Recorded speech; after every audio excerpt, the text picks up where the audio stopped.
Hey guys, and welcome back to another Warframe video where today we are going to be revisiting focus farming. Now I know I did a video on this a while back, but I thought I would revisit it now that I have hit the end game on this account and show you guys kind of the finalized build with my Banshee now all formed up and also having a very good Zor to pair with it as well. So I usually advise people when they want to farm up focus to get into Eidolon hunts. Now I know obviously I'm biased because I've been doing Eidolon hunting for absolutely ages and it's kind of my main pull to this game. But it does allow you to breach that daily cap that a lot of players get stuck with if they don't want to do Eidolon hunting. However, I am fully aware that people really, a lot of people really don't like Eidolon hunting. They find it tedious and it's just a bit of a pain in the arse and a hassle. So today I kind of just wanted to run through this, fully developed build to farm focus on solo. I'm not going to do a kind of group farming method in this video. We might do that in future to see what we can do. You will be able to farm focus faster if you have a squad, so bear that in mind and you're on, ESO doing something like that. But this video is going to be just showing how you can get a load of focus very quickly on a Daro on Sedna, utilizing Banshee and also an Exodia Contagion melee weapon, or just a normal melee weapon. Exodia Contagion I find makes this a bit easier and a bit faster. So without further ado, let's just have a look at the build here. We can see this is based similarly to last time around Savage Silence, which is our third ability, and also Gloom. So for those of you who don't know how this interaction works, essentially Silence, as you can see in kind of the clip here, will cause enemies to keel over when they get hit by it, which will basically not allow them to see us if we get near them, or they won't be alerted to our presence. And Gloom is then going to slow that animation down tenfold and mean that we were going to have ages to kill the enemies before they come out of that keeling position, which should mean that we should stack up a load of stealth kills during this mission. And, getting stealth kills, you can get 500% affinity from those kills, and focus is based off of your affinity income. Now I also have a lure lens on here. I think the last time I showed this I only had like greater lenses or whatever, so now we have the full lure lens on here. I've got Unairo in this case, and everything else in this build is geared towards our melee. So I've got Arcane Strike and Arcane Fury on for the increased melee damage. Not that it really matters. It would probably matter a bit more if you were running a non-Exodia Contagion build, because Exodia Contagion just does a stupid amount of damage, and to be honest, Fury is probably not necessary at all. Strike will add to our attack speed, but you could easily replace it with something else if you have the attack speed on the melee weapon itself.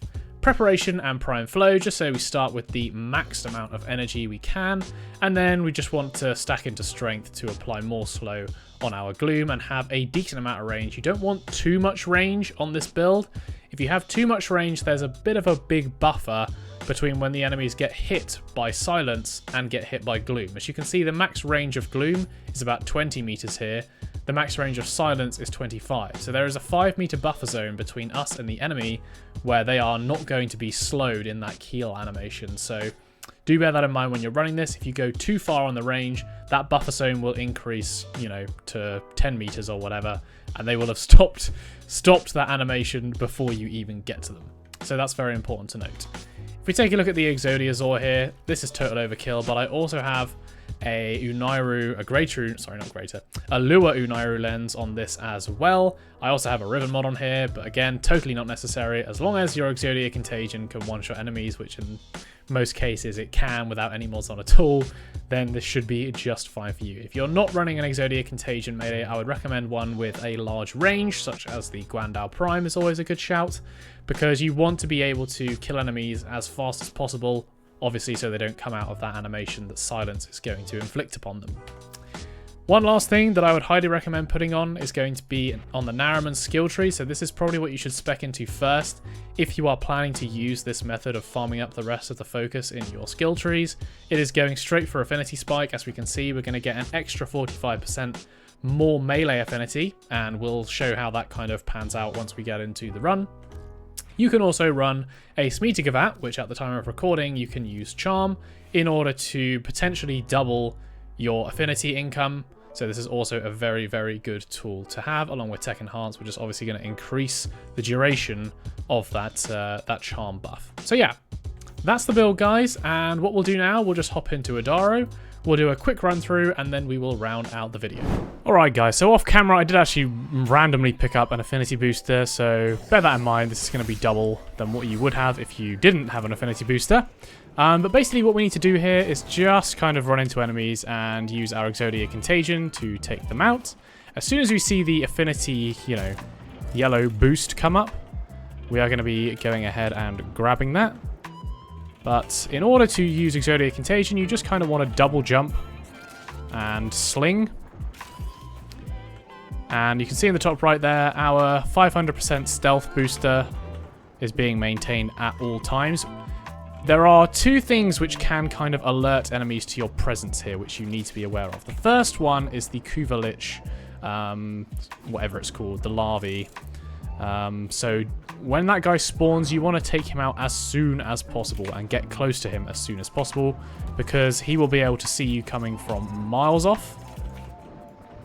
So do bear that in mind. And also Eximus units you want to prioritize as well. If you can kill an Eximus unit with the 500% stealth boost, it will give you so much focus, because they obviously have a huge amount of affinity compared to other targets. But as you can see, we still haven't dropped that 500% stealth boost.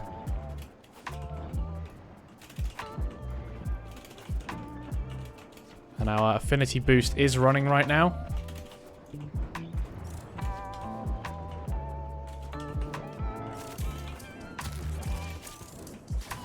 Oh, we lost it just then. That's not great.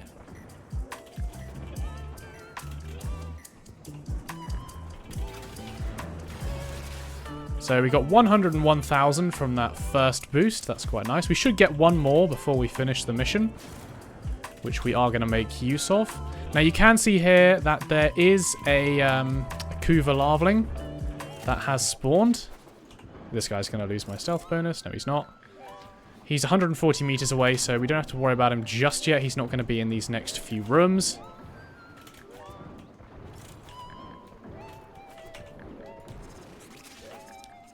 And there's our next focus boost. So he did manage to get that that Eximus unit whilst we had that affinity boost. So this should give us a very large amount of affinity, I'd imagine. And I'm not going to extract yet because I want to make use of this full boost. Oh, we lost it there. That's unfortunate.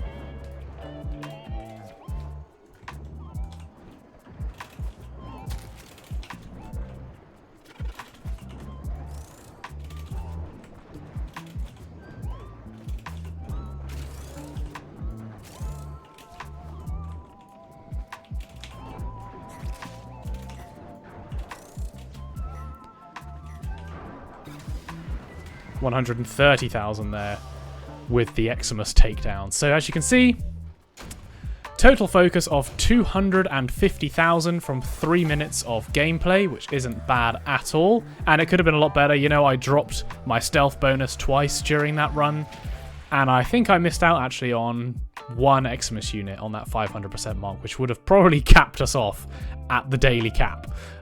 So, you know, it's a very, very efficient method of farming. Now, if we hover over this, what you'll see is that my Banshee Prime gained us 102,271 affinity, whilst our Exodia Zor gained us 148,341. So I'll explain those mechanics in a second, but we'll just hop back to the Orbiter first and we'll kind of do a quick round out to the video, and I'll brief you guys on what's going on there.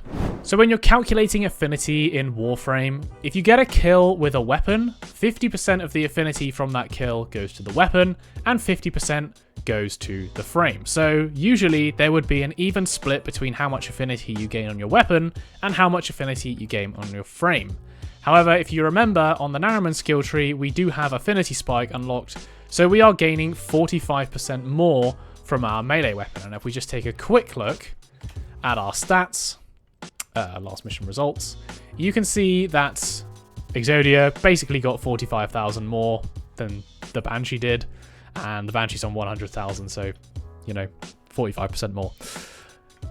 Plain to see. So yeah, this is my endgame build, guys. If you want to go ahead and copy it, you're more than welcome to do so. But yeah, making use of that Exodia Zor actually will boost your affinity, or just making use of any melee weapon, to be honest, is going to boost your affinity gain massively. And bear in mind as well, during that, you know, we could have put on an affinity blessing from a relay, and my Kavat could have given me an affinity bonus as well. So you can gain or get to your daily cap extremely fast using this method. But I'll leave it there, guys, because, you know, I wanted this to be a fairly quick video just explaining my endgame build. I know I've already gone over this in the past, so I don't want to repeat myself too much. But if you guys do have your own ways of farming affinity, I'm aware there are plenty of them out there. Do leave those down in the comments below. I'd be happy to read through them. Otherwise, if you did enjoy the video, please leave a like and subscribe, and I will catch you in the next one. I'll see you later, guys.